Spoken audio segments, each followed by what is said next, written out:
अब हम देखेंगे पैरेलैक्स मेथड क्या होता है। Is defined as the apparent change in the position of object due to change in the position of observer. Observer की position के हिसाब से जब ऑब्जेक्ट की पोजीशन चेंज होती है तो उसे ही पैरेलैक्स मेथड कहा जाता है। मतलब ये मार्कर है, अगर एक आंख बंद करके अगर इस मार्कर को देखेंगे तो ये इसकी डायरेक्शन अलग दिखेगी, हमको पोजीशन इसकी चेंज हो जाएगी। मगर अगर दूसरी आंख से इस आंख को बंद करके हमने इसको देखा तो इसकी पोजीशन अलग दिखेगी।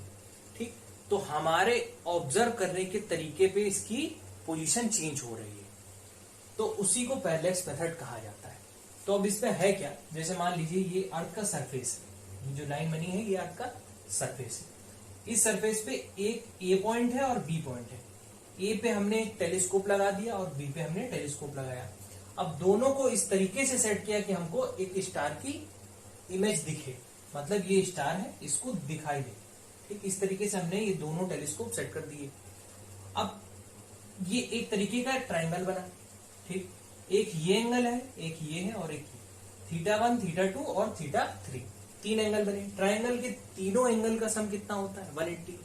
तो यहां से ये दोनों एंगल तो हमको पता लग जाएंगे, अर्थ के सरफेस पे है।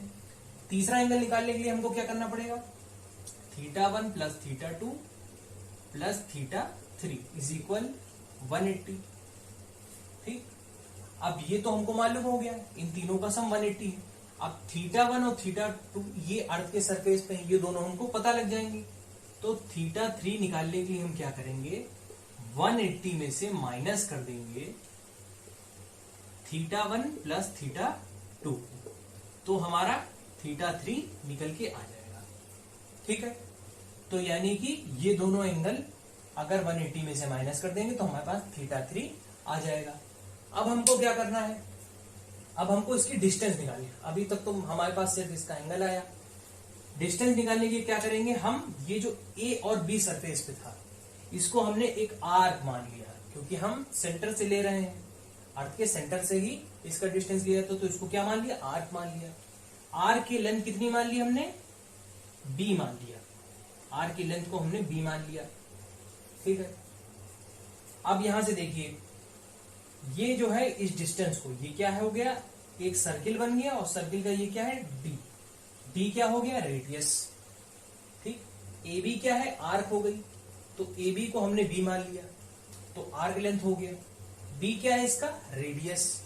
ठीक, यानी कि इसका डिस्टेंस हो गया एक तरीके से, टेलीस्कोप से स्टार तक का डिस्टेंस क्या है, डी। थीटा हमने निकाल लिया है। अब इन तीनों को हम फॉर्मूले में रखेंगे। सर्किल का फॉर्मूला क्या होता है, सेंट्रल एंगल का, theta is equal arc length upon radius. Arc length upon radius, arc length क्या है, बी है, रेडियस क्या है, डी।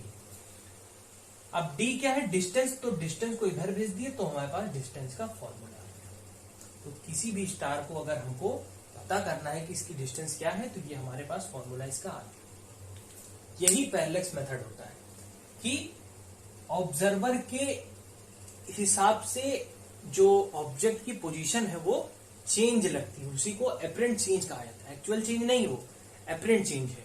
ठीक, तो यही हमारा पैरेलैक्स मेथड।